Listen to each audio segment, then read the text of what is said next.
Factory payroll costs just became a strategic liability. Companies are responding in ways most investors have not noticed. Advanced robotics is no longer a future promise. It is arriving inside real production facilities right now. Google DeepMind recently introduced Gemini Robotics ER2. That system extends robotic reasoning into physical environments. Robots are beginning to interpret context and adapt independently. This is materially different from earlier automation systems. Earlier automation handled fixed, repetitive tasks on assembly lines. Modern robotic systems can handle variable, unstructured physical work. That distinction changes which jobs and which companies are exposed. The question for long-term investors is straightforward. Which businesses benefit, which face pressure, and how far does this travel? Start with the basic economic chain reaction. Labor represents a significant cost inside manufacturing operations. When robotics can substitute skilled physical tasks economically, margins shift. Companies adopting early face lower unit costs over time. Companies delaying adoption may face competitive disadvantage within years. That gap creates meaningful divergence in corporate earnings trajectories. Now, think about which industries are most exposed first. Automotive manufacturing has already absorbed significant robotics investment.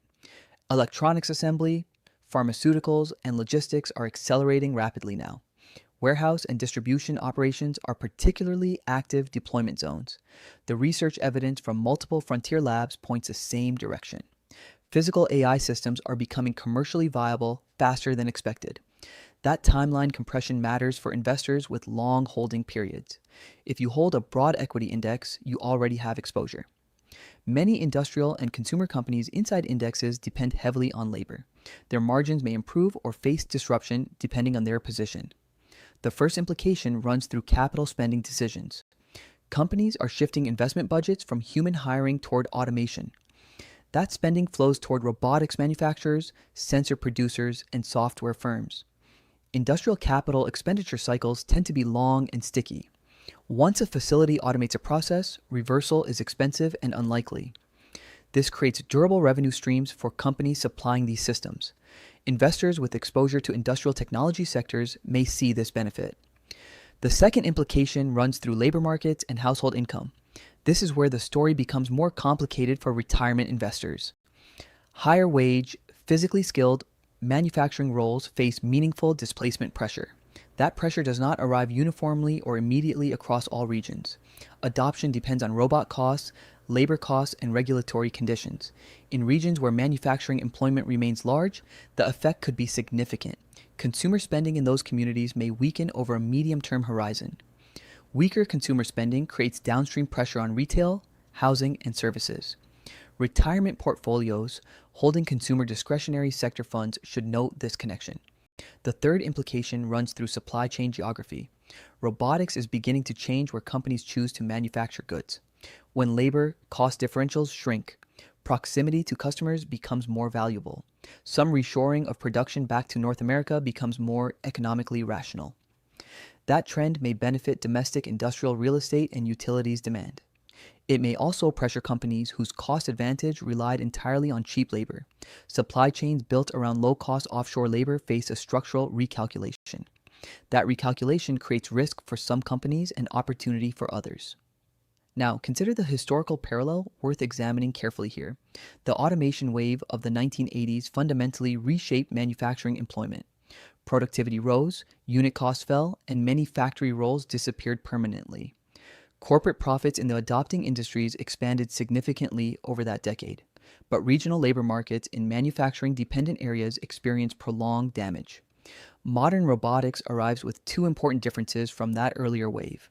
The pace of capability improvement is faster than historical automation cycles, and the range of physical tasks now addressable is substantially broader. That combination suggests the economic effects could travel further and faster. Which sectors are most likely to see direct portfolio consequences? Industrial automation suppliers may experience durable capital spending tailwinds. Semiconductor companies producing the chips inside robotic control systems stand to benefit. Energy and utility companies may see rising demand from automated facilities. Consumer staples companies that manufacture goods could see margin improvement over time. Logistics and warehousing companies face both opportunity and labor model transition costs. Traditional staffing and workforce placement companies may face revenue headwinds. These are sector level observations, not recommendations for specific positions. Every company within a sector will execute differently against this transition. Now, consider the strongest counterargument. Honestly, robotics cost curves have disappointed investor expectations before. Deployment at scale in unstructured environments remains genuinely difficult. Many facilities require significant retrofitting before advanced robots can operate. Capital costs remain high enough to delay adoption for smaller manufacturers. Labor contracts, regulation, and union agreements can slow transition timelines substantially. And demand for robotic systems depends on continued corporate capital spending confidence. If interest rates rise or economic conditions weaken, capital spending slows. Slower capital spending could delay the robotics adoption curve meaningfully. Additionally, history shows that productivity gains from automation often create new roles. Those new roles may offset some labor displacement over a longer horizon. The net employment effect remains genuinely uncertain and contested among economists. Investors should resist assuming this transition is linear, immediate, or uniform. 3 indicators are worth monitoring as this develops. First, watch industrial capital expenditure data from major manufacturers and logistics companies. Rising robotics-specific spending lines signal the adoption curve is accelerating.